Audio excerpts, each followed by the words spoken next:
Chag Sameach, everybody. Happy Passover to all of you, and may this festival bring goodness into your lives, even as it brings goodness to the whole world. This is our time of liberation. It's the time that we pray that the liberation that we feel will be spread throughout humanity. Now, in the presence of loved ones and friends, before us the emblems of festive rejoicing. We gather for our sacred celebration with the household of Israel, our elders and young ones, linking and bonding the past with the future. We heed once again the divine call to service, living our story that is told for all people, whose shining conclusion is yet to unfold. We gather to observe Passover as it is written. You shall keep the feast of unleavened bread, for on this very day I brought your ancestors out of Egypt. You shall observe this day throughout the generations, a sacred remembrance of the day on which God freed you with a mighty hand. God of all the generations, we welcome this festival of freedom with joyful hearts. We have assembled together seeking your presence. As you redeemed our ancestors from the slavery of Egypt, so have you been our Redeemer and guide throughout the centuries. You have watched over us at all times. We are grateful that our lot has fallen in this blessed land dedicated to liberty and peace. May we be imbued with a deep sense of our duty as free people. When we gather in our homes with our families and friends, may we ever be mindful of those who still dwell in poverty and deprivation, who still eat the bread of affliction. May the good tidings of redemption soon be heard in every land. May those who hunger for freedom and justice be satisfied, and may all people be blessed with the joys of harmony and peace. Source of light, let your light shine on us all. May our hearts and our homes be made brighter by the assurance of your love and sanctified by the sense of your presence. Let us praise God, creator of the universe, who hallows our lives through laws and ethical teachings. We are mindful of these timeless values as we light the festival lights. May the festival lights we now kindle inspire us to use our powers to heal and not to harm, to help and not to hinder, to bless and not to curse, to serve you, O God of freedom.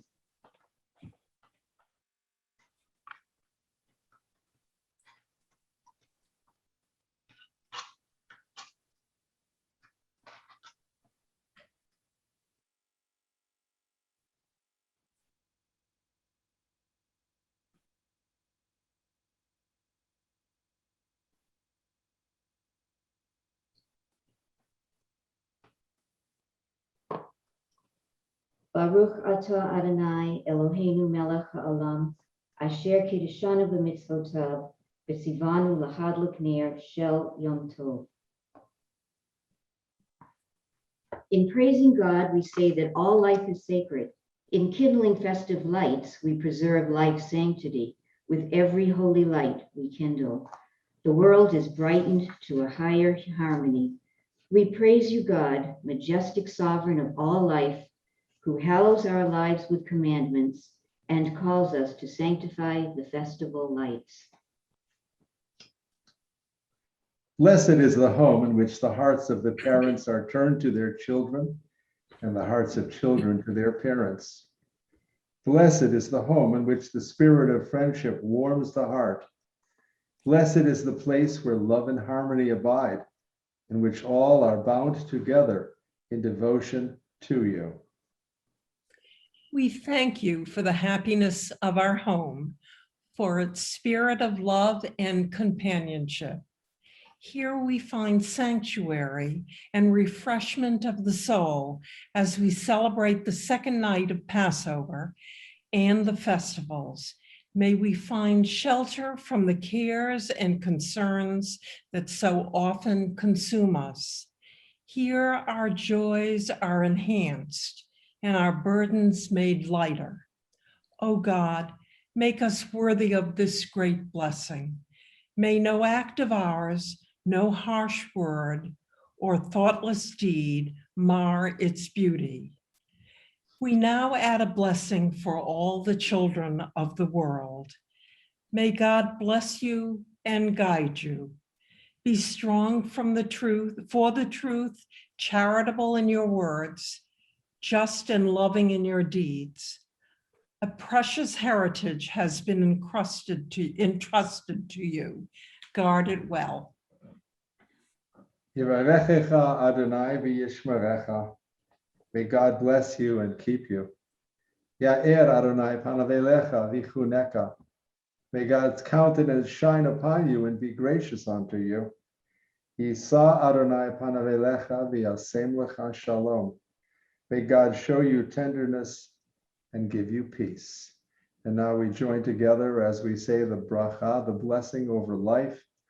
Baruch atah Adonai, Eloheinu melech haolam, shehechianu v'kiyamanu v'hihyanu lazman hazeh. hazeh.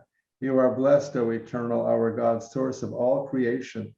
You have given us life. You have kept us alive that we might live to this time. We continue now with the Kiddush. Baruch atah Adonai, Eloheinu melech haolam, borei peri hagafen. Baruch atah Adonai, Eloheinu melech haolam, asher bachar banu mikol ha'am, v'romamanu mikol lashon, v'kiddushanu b'mitzvotav. V'atiten lanu Adonai Eloheinu b'ahava, moadim l'simcha, chagim uzmanim l'sason, et yom chag hamatzot hazeh, zaman cherutenu mikra kodesh, secher l'tziat mitzrayim, kivanu v'acharta v'yotanu kidashta mikol ha'amim, umoadei kodshecha v'simcha u'v'sason, Inachaltanu, Baruch atah Adonai, Mekadesh Yisrael, V'hazemanim. With song and praise and with the symbols of our festival, let us renew the memories of our past. We praise you, eternal God, creator of the universe, who has sanctified us through laws and ethical teachings. In love, you have given us days of joy and seasons of gladness, this festival of unleavened bread, a holy gathering to us in remembrance of our departure from Egypt. You have called us to your service and have enabled us to share in the blessings of our holy festivals. We praise you, eternal God, who sanctifies Israel and the festive seasons. If you haven't already done so, drink the first cup of wine.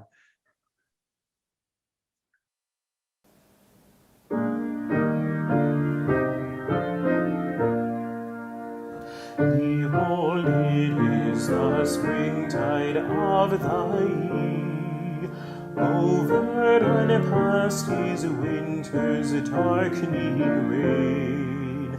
The happy time of singing burns is here, and glad in bud and bloom are hill and plain. And in the spring when all the earth and sky rejoice together still from age to age, rings out the solemn chant of days gone by, proclaiming Israel's sacred heritage.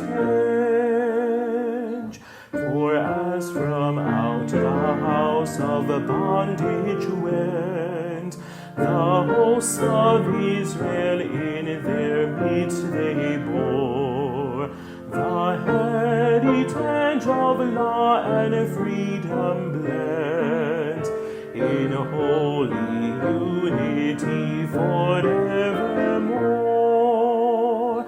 And still from rising unto setting sun, shall this our faith and watchword ever be. Shema, our God eternal, God is one. God's word alone it is that makes us free. We continue now with a section of the Haggadah called Karpas. Karpas is parsley in our tradition. In Germany, by the way, Jews at this time of year did not use parsley because parsley wasn't growing then. And what they did was they said the blessing of parsley over potatoes. Kind of strange for us. We like the greens better. And now we take a piece of parsley.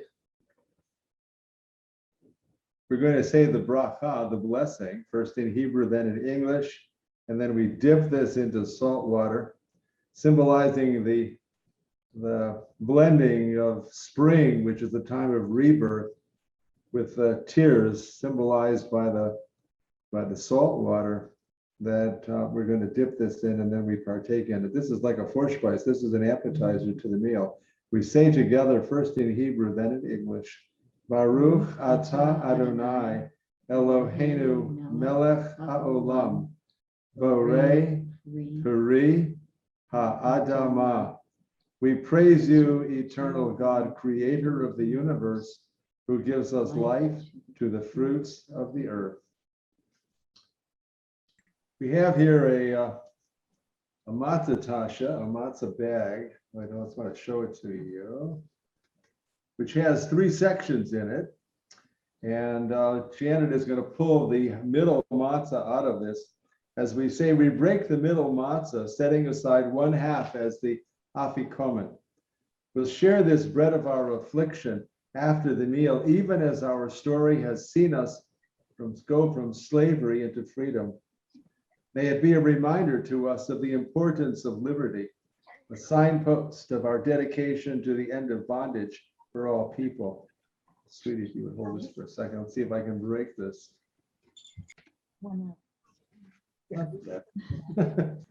Very interesting thing about matzah. You know, we managed to find some rakusan or rakusan matzah at a local supermarket that comes from England. It's a British matzah, and you know our matzah has the holes which only go in one direction. But in the British matzah, the holes are evenly spread, going in both directions. So you can turn it and break it either way. It's really the weirdest thing, you know. First, when you try to break it like that, it crumbles to nothing. But okay, now, would you guard this, please? I don't want anybody to steal this. May I have my Haggadah back, please? I want to know, are you going to hunt for that after the meal? I'm planning on it. Okay. Halachma Anya. Behold,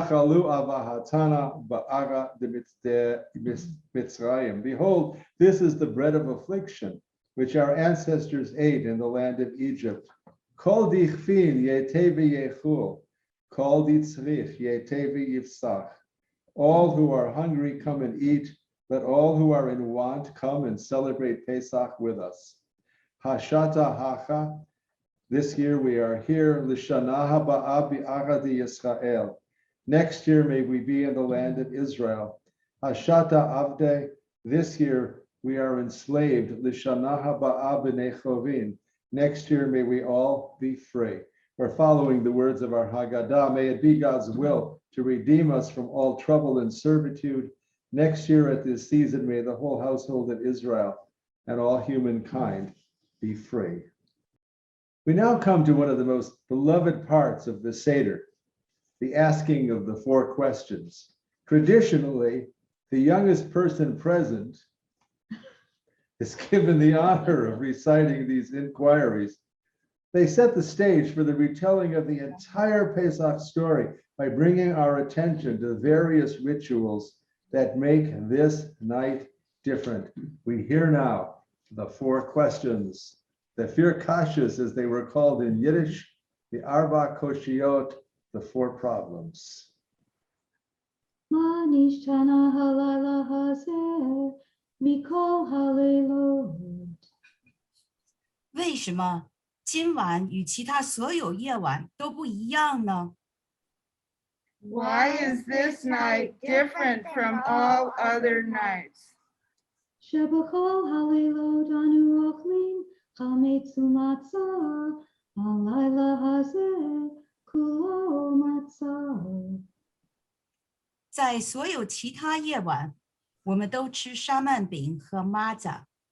今晚为什么我们只吃玛扎呢？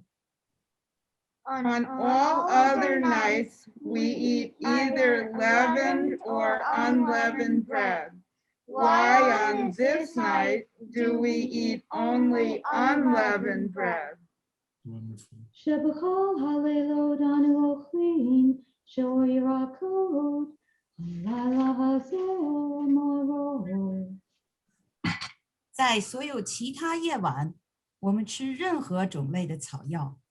今晚为什么我们要吃苦草药呢？ On all other nights, we eat all kinds of herbs. Why on this night do we especially eat bitter herbs? שבכל הלילות איננו מטבילים אפילו פעם אחת, הלילה הזה שתי פעמים. 在所有其他的夜晚，我们甚至不会请战一次。今晚为什么我们要请战2次呢？ On all other nights, we do not dip herbs at all. Why on this night do we dip them in salt water and harosset? שבכל הלילות אנו אוכלים בין יושבים ובין מסובים, הלילה הזה כולנו מסובים. 在所有其他的晚上，我们要么坐着，要么斜躺着吃东西。今晚为什么我们都斜躺着呢？ On all other nights, we eat without special festivities. Why on this night do we hold this Seder service? Wonderful. I know you've all heard that in Hebrew before, and I know you've all heard it in English before. I don't know if any of you have ever heard it said in Mandarin before. That was so absolutely magnificent. She she.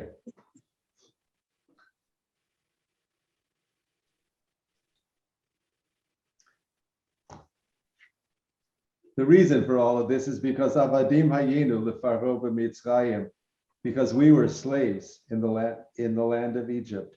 We celebrate tonight because we were Pharaoh's slaves in Egypt, and the eternal God delivered us with a mighty hand. Had not the Holy One, blessed be God, redeemed our people from Egypt, we, our children, and all the generations yet to come would have remained enslaved. Therefore, even if all of us were wise, well-versed in Torah, it would still be our duty from year to year to tell the story of the deliverance from Egypt. Indeed, to dwell at length on it is accounted praiseworthy.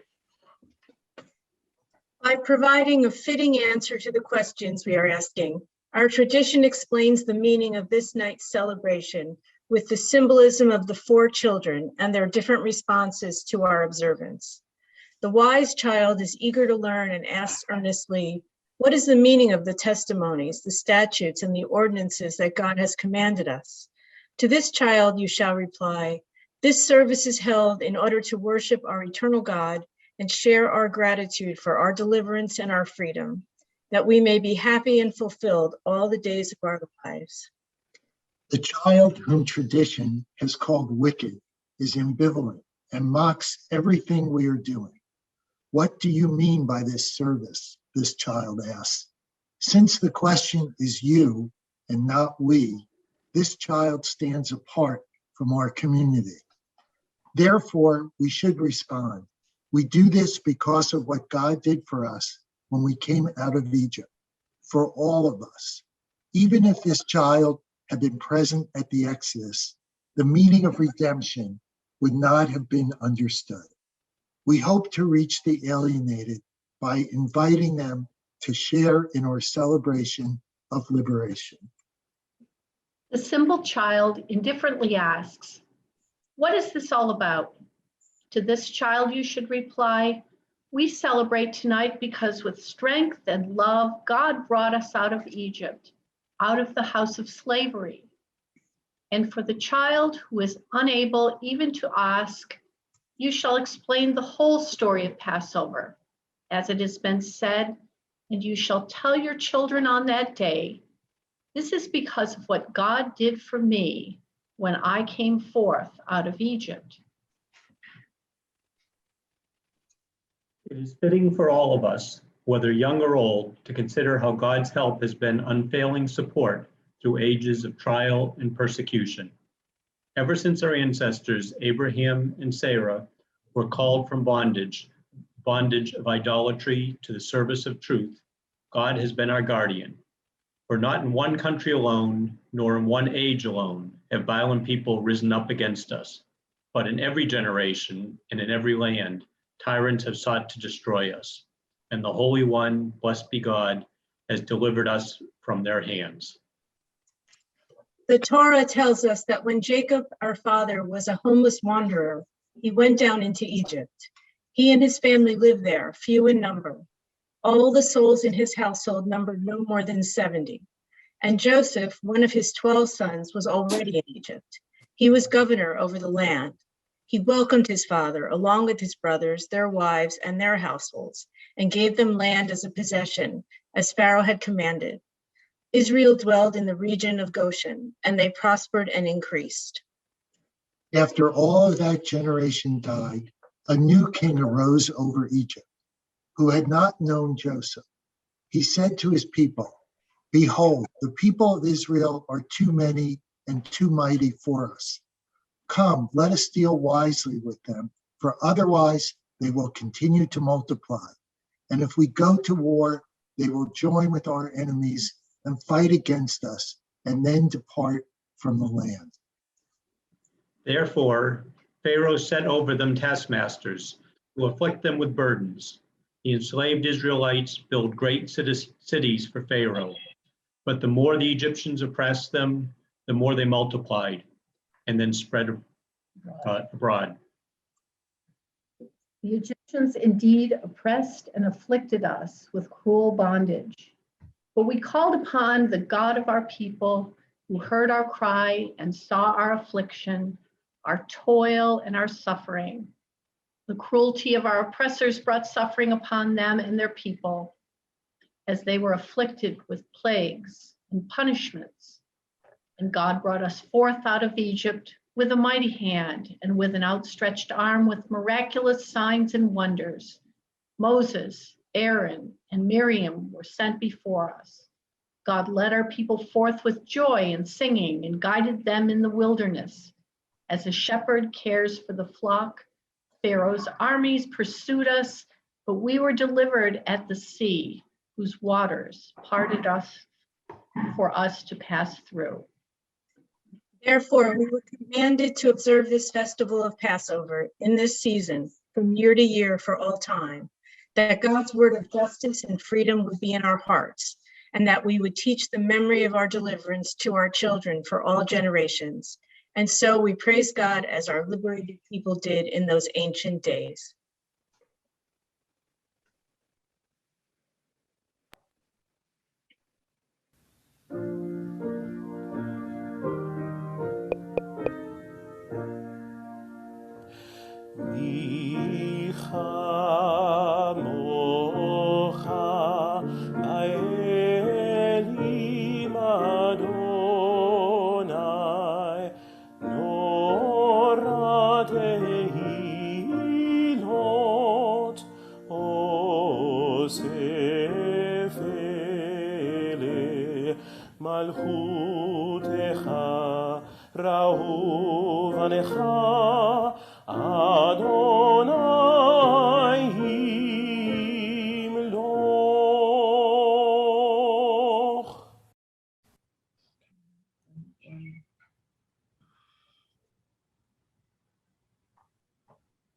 Our rabbis taught Torah recounts that when our people passed through the parted waters of the sea in their flight from Egypt, Pharaoh's armies drowned as they pursued them.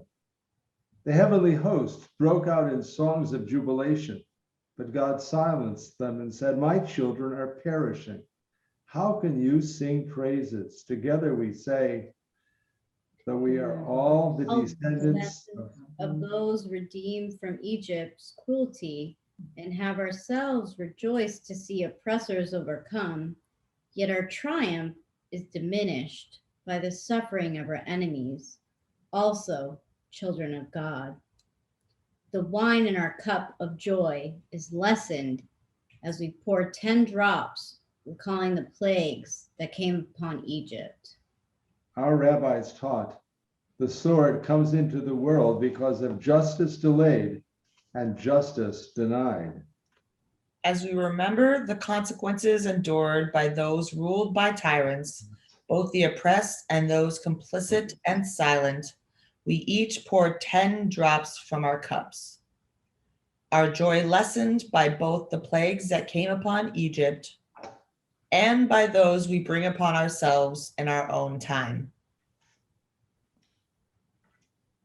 I don't know what your traditions are. Many of you have different ones. Some people use their pinky finger. Some people use their index finger. Some people use the back of a spoon. Some people use the pointed end of a spoon. Whatever it is, some people actually pour wine into the cup itself. So whatever your tradition is, that's what you do. But if you use your pinky finger, please do not drink, do not lick off the finger at the end of counting plagues. Okay, we're going to go Hebrew and then we're going to go English. Okay. How about if we have somebody to read the small print there? We can do it. Good. Okay. So the English? Yeah, with the English. Okay. Dam, blood. Blood, the making of war. Sephardea. Frogs, Frogs, the teaching of hate and violence. Kinim. Lice, the destruction of our earth and natural resources. Arrow. Wild beasts, the pollution of our air and water. Dever. Blight, the neglect of human needs. Shechin. Boils, the corruption of justice and government. Farad. Hail, the enabling of crimes and violence. Arbe. Locust, the denial of rights and freedoms. Choshech. Darkness, the corruption of culture, knowledge, and science. Makat bechorot. Slaying of the firstborn, the exploitation, abuse, and neglect of children. Before we go on to the Dayenu, I would ask all of you for a couple of seconds to unmute your microphones. Everybody's microphones unmuted? Okay. Now, there are a lot of plagues that are still with us. And by the way, in the traditional Haggadah, at this point, the Haggadah talks about 50 plagues, and then it talks about 250 plagues. So if you will, just speak out a plague that's still troubling us in this world. Anybody? Racism. Anti-Semitism. COVID. Poverty. Homophobia. Bigotry. COVID. Hatred. You forget. Vanity. Self-centeredness. Mass incarceration. Guns. The internet. Age brutality. Violent. Social media. Domestic violence. Greed. Now you see how the rabbis could have gotten to 250 plagues. Probably if you thought about it, and we kept going, we could go until midnight, which by the way is the time that you're supposed to eat the meal at the very, very latest. So we continue now with a section of the Haggadah called Dayenu, which means it's enough for us. Keep your microphones unmuted for a second. I'll read the lines of the Dayenu after I say, as our story moves from slavery to freedom and from darkness to light, we now move from the memory of suffering to the joy of deliverance. As we recall the many ways in which our people have experienced victory and redemption throughout the ages, we proclaim, Dayenu. Any of those blessings alone would have been enough. And by the way, the word Dayenu means it's enough for us. Our manifold are the wonders that God has granted us. Had God brought us out of Egypt and not divided the sea for us, had God divided the sea and not permitted us to cross on dry land, had God permitted us to cross the sea and dry land and not sustained us for 40 years in the desert, had God sustained us for 40 years in the desert and not fed us with manna, had God fed us with manna and not given us the Sabbath, had God given us the Sabbath and not brought us to Mount Sinai, had God brought us to Mount Sinai and not given us the Torah, had God given us Torah and not led us into the land of Israel, had God led us into the land of Israel and not built for us the temple, had God built for us the temple and not sent us prophets of truth, God sent us prophets of truth and not made us a free and holy people.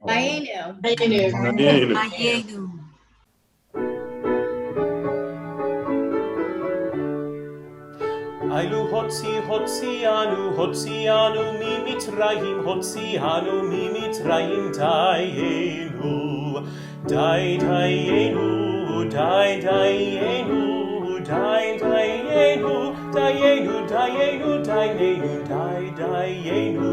dayenu, dayenu, dayenu, dayenu.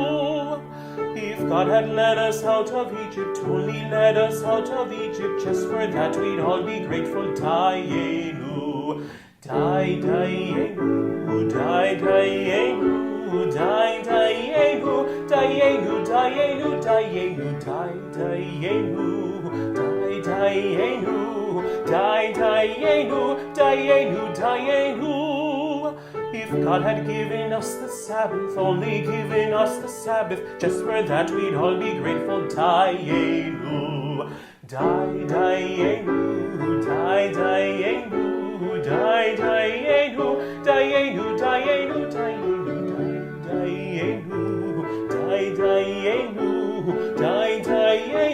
dayenu, dayenu. If God had given us the Torah, only given us the Torah, just for that we'd all be grateful. Dayenu, dayenu, dayenu, dayenu, dayenu, dayenu, dayenu, dayenu, dayenu, dayenu, dayenu. Should enemies again assail us, the remembrance of the exodus of our people from Egypt will never fail to inspire us with new courage. The ancient symbols of this festival will always continue to bring these memories and their enduring challenge alive for us, strengthening our faith and commitment to our tradition with its timeless call of redemption for the oppressed.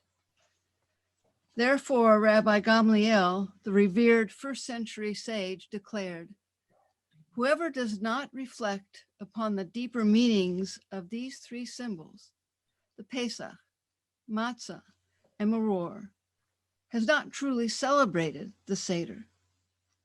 What is the meaning of Pesach? The word Pesach, the name of this festival, originally referred to the Paschal Lamb, the sacrificial offering described in the Passover story. As the Torah recounts, in the narrative of the final plague that Pharaoh's tyranny brought upon his own people, this is an offering to God, who passed over the houses of the children of Israel and delivered them on the night that the Egyptians suffered. Our people came to call that first Seder the watch night. They believe that just as our ancestors were spared on that fateful night, God continued to protect the house of Israel in all kinds of distress. As they recalled their own deliverance, they prayed that all those who were afflicted by oppression would also be saved, and that every trace of bondage would be removed for all humanity. What is the meaning of matzah? Matzah, called the bread of affliction, was the hasty provision that our people made for their journey as they fled from slavery. As the Torah says, they baked unleavened cakes of the dough that they brought out of Egypt, for there was not sufficient time to make bread. As they were driven out, they could not pause to prepare any food. The bread, which of necessity they baked unleavened, thus became a symbol of their redemption. What is the meaning of maror? Maror means bitter herb. We eat it to recall that the lives of our ancestors were embittered by the Egyptians, as we read in the Torah. They made their lives bitter with hard labor in mortar and bricks and all manner of field work. Whatever task was imposed upon them was executed with the utmost rigor. As we eat in the midst of the festivities of this night, we rejoice in the heroic spirit that developed in our people out of these trials. Instead of becoming embittered by them, they were sustained and strengthened. In addition to the three traditional symbols already explained, there are new elements we have added to the Seder, which broaden our reflections of the meaning of the Passover for our time. The egg has long been on the Seder plate, but was never formally explained, as were the other ritual foods.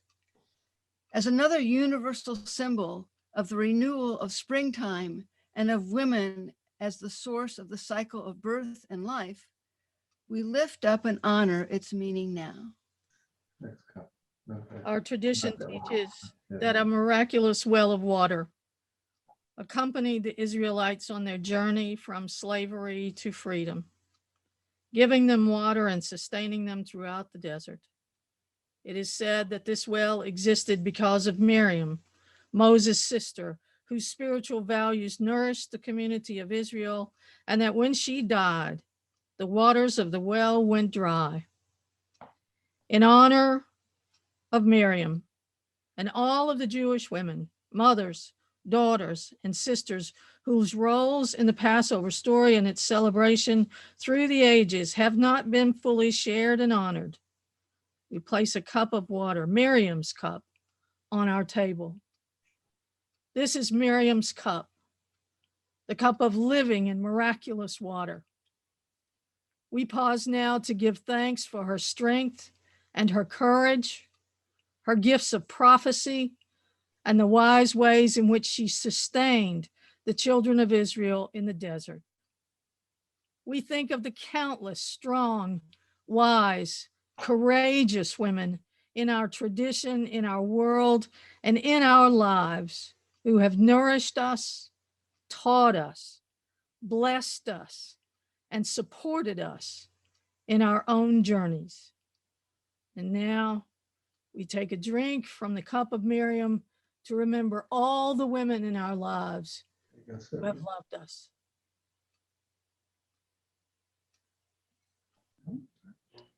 Now the orange. The orange that we have added to the traditional symbolic foods on the Seder plate is yet another dimension, adds another dimension to the traditions of Passover. Its unlikely presence in the midst of the other Seder symbols has come to represent other voices, not previously recognized in the life of our communities or family life. From women in roles of spiritual leadership to the full diversity of those who gather around our Seder tables. Let us give thanks for the blessings of everyone among us, for their love and guidance, and for their unique places in our lives. As we recommit ourselves to continuing the Exodus struggle for the freedom and liberation for all people everywhere. In every generation, each of us should regard ourselves as though we too were brought out of Egypt. Not our ancestors alone, but us also did the Holy One redeem. For not only in Egypt, but in many other lands have we groaned under the burdens of affliction and of suffering, as victims of malice, ignorance, and fanaticism. This very night that we celebrate so calmly, safely, and joyfully in our homes was often turned into a night of anxiety and suffering for our people in former times. Cruel mobs were ready to rush upon them and to destroy their homes. But undauntedly, they clung to their faith in the ultimate triumph of right and freedom. Sustained by hope, they marched from one Egypt into another, driven in haste from their homes, with their bundles on their shoulders and God in their hearts. On this night of memory, in the midst of our celebration of freedom, we remember the Shoah, our 6 million who died when madness ruled and evil dwelled on earth. We recall those whose names we remember, those whose very names are lost. We cherish the memory of those who died as martyrs, those who died resisting, and those who died in terror. We mourn for all that died with them, their goodness and their wisdom, that which could have done so much to ennoble and enrich humanity. We mourn for the genius and the wit that died, the learning and the laughter that were lost. We stand in gratitude for the simple, decent lives of those who were the congregation of Israel. Their spiritual resistance remains as an enduring testimony to a community where light persisted in darkness. Each person was unique, and we remember them all in love and compassion. We revere and honor those of other faiths and peoples who had the courage to stand outside the mob, to save us and to suffer with us. They too are God's witnesses and a source of hope when we are tempted to despair. Because of our people's suffering, may such times never come again, and may their sacrifice not be in vain. In our daily fight against cruelty and prejudice, tyranny and persecution, remembering them gives us strength. Because God, the guardian of Israel, was revealed in that ancient watch night of the first Passover, and in our continued deliverance and survival in all the dark periods of our past, as the hope of the oppressed, we keep this as a watch night for all the children of Israel, dedicated to the promise of redemption. While blessed with the liberty of this land, let us also strive to make secure our spiritual freedom. As the delivered, we may become the deliverer, fulfilling our people's historic task of working for the liberation of all humanity from every form of tyranny and oppression. Let us give thanks to our God, who brought us and our ancestors from slavery to freedom, from sorrow to joy, from darkness to light. Together we proclaim our praise. Let us praise the eternal God, creator of the universe, who has redeemed us and our ancestors from slavery and has enabled us to observe this night of Passover, this feast of unleavened bread. May we live to celebrate other festivals and holy seasons, rejoicing in God's blessings. May we work for the liberation of others, always striving to do God's will in the world.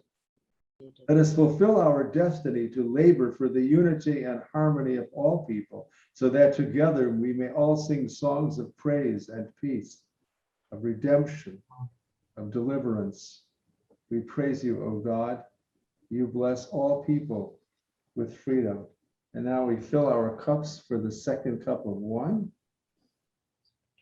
We say together, first in Hebrew, then in English, Baruch atah Adonai, Eloheinu melech haolam, borei peri hagafen.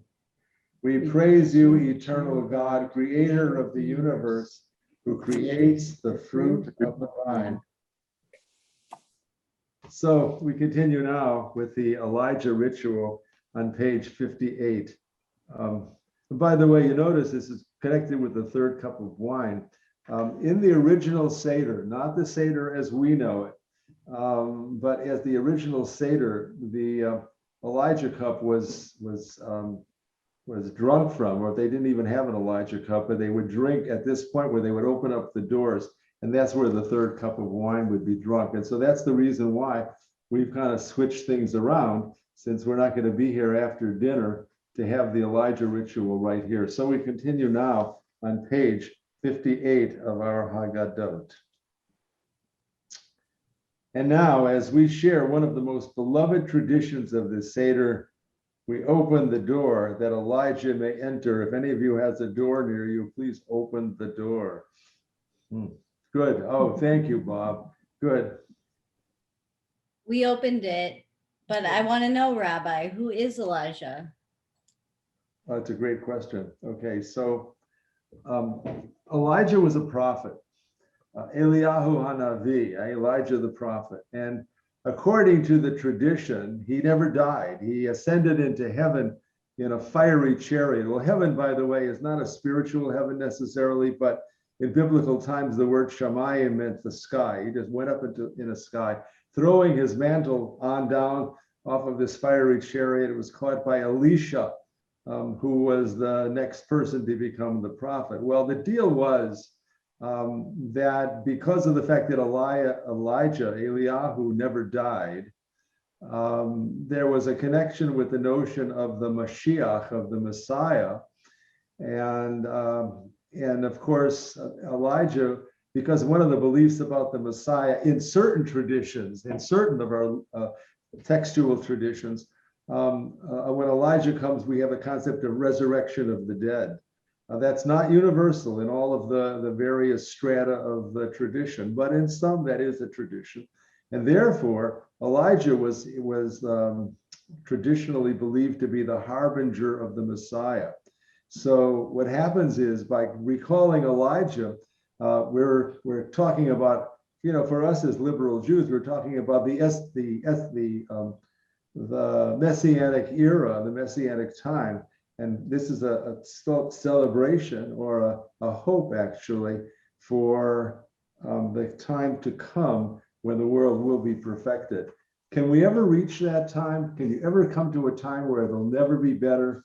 No, but that doesn't mean that we stop from working. And so, ours is to continue the task.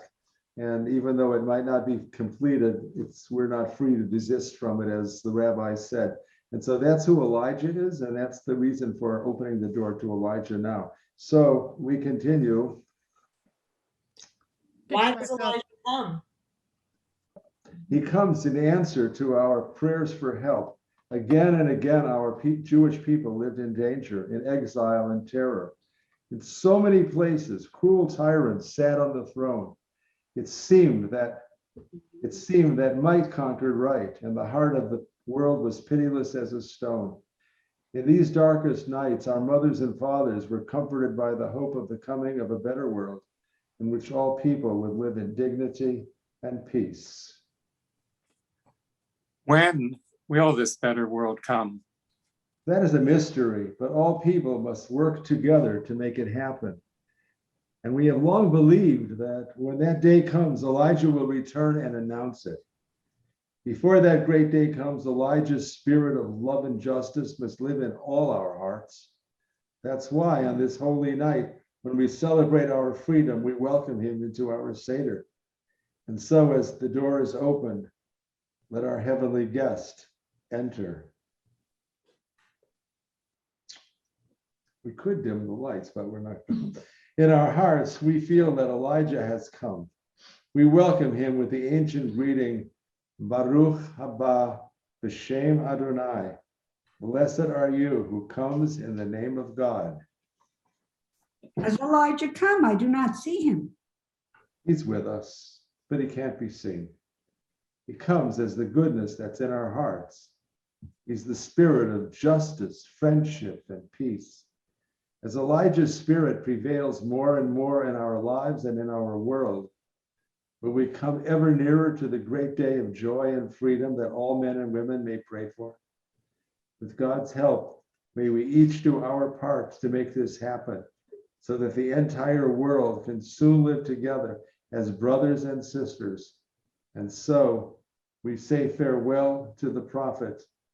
Baruch atah v'voecha, uvaruch atah b'tzetecha. Blessed are you, Elijah, in your coming. We bless you as you now leave us. We join together in singing the beloved song, Eliyahu Hanavi.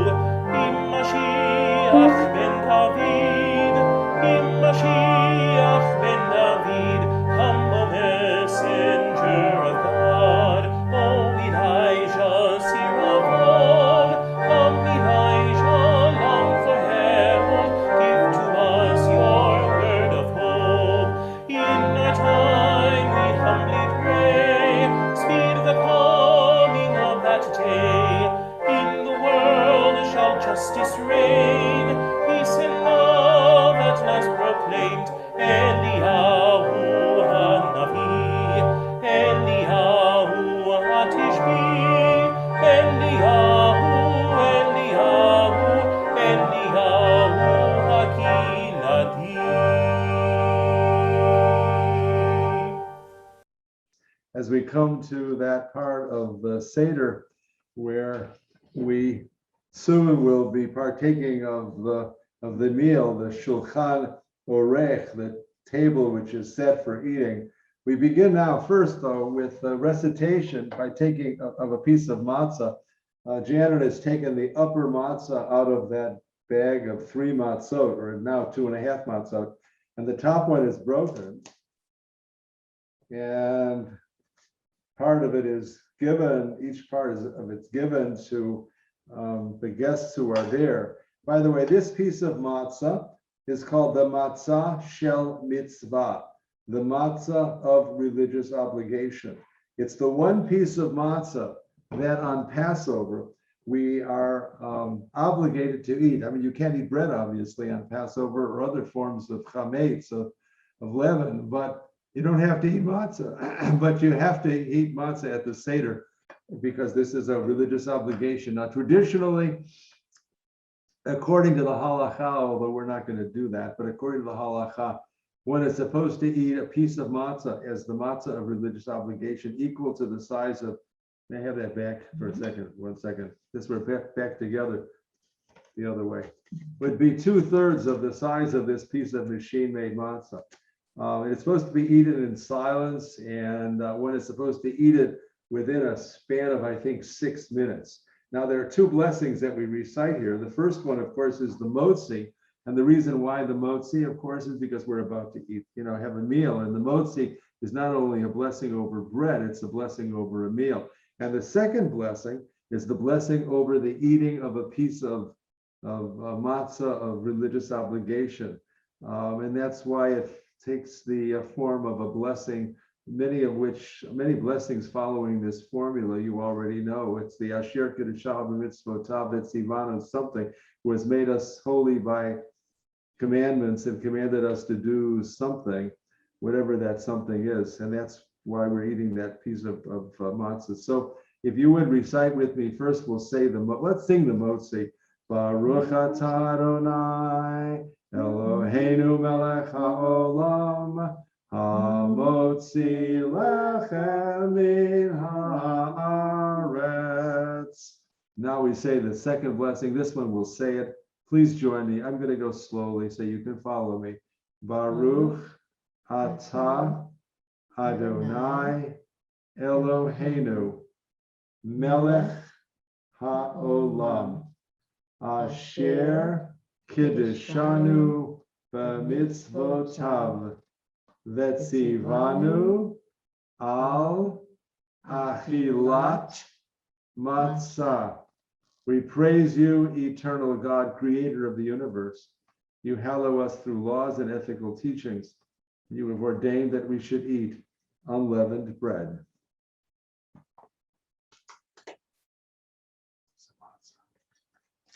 Okay, in a traditional Seder, what would happen is after eating that piece of matzah, we would eat a piece of raw horseradish. By the way, this horseradish that you saw that Janet held up before, this is the top of a horseradish root, which I cut off 2 weeks ago from a whole group. Yeah, about 2 weeks. And I put it in water and it sprouted. It kind of makes a pretty plant.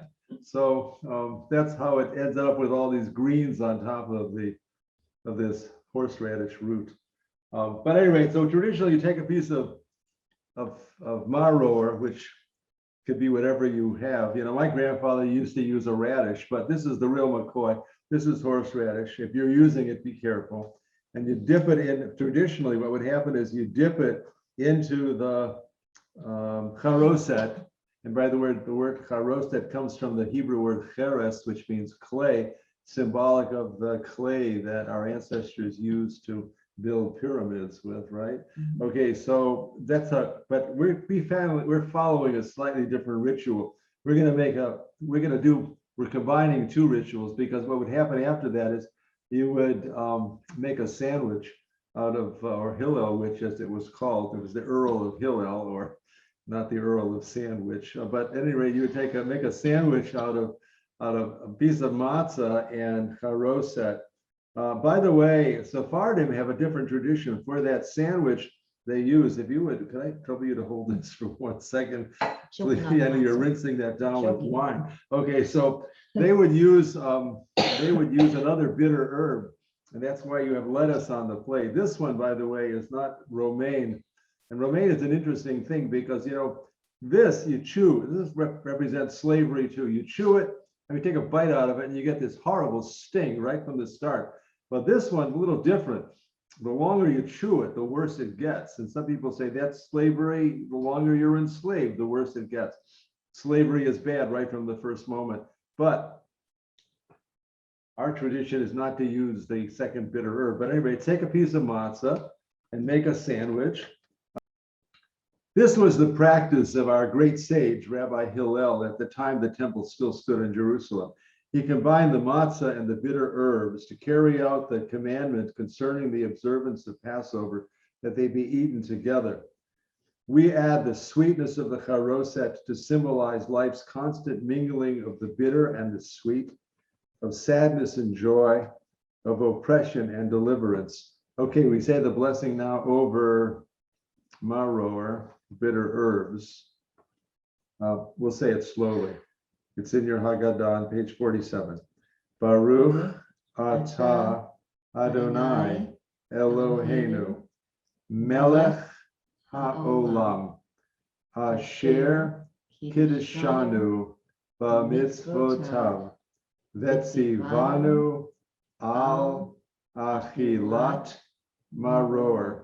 We praise you, eternal God, creator of the universe, who hallows us through laws and ethical teachings, and has ordained that we should eat bitter herbs.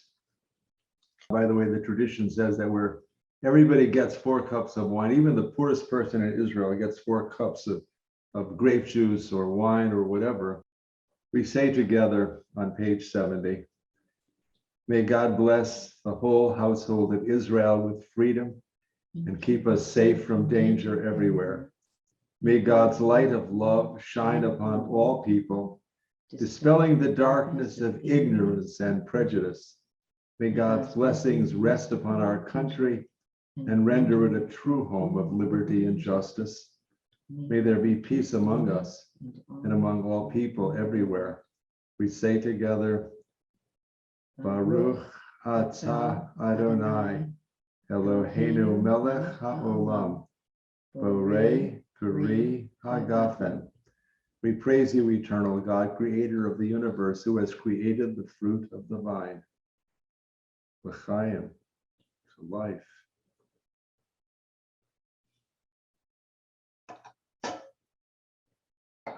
Our Seder ends with words, as does the Yom Kippur liturgy, end with the same formula. And it's one that you all know, L'shana haba b'Yerushalayim, next year in Jerusalem. Just so you know, this isn't necessarily a prayer that all of us make Aliyah, although that could be nice too if we ever had to, but or wanted to. But even more than that, there's two notions of Yerushalayim, of Jerusalem.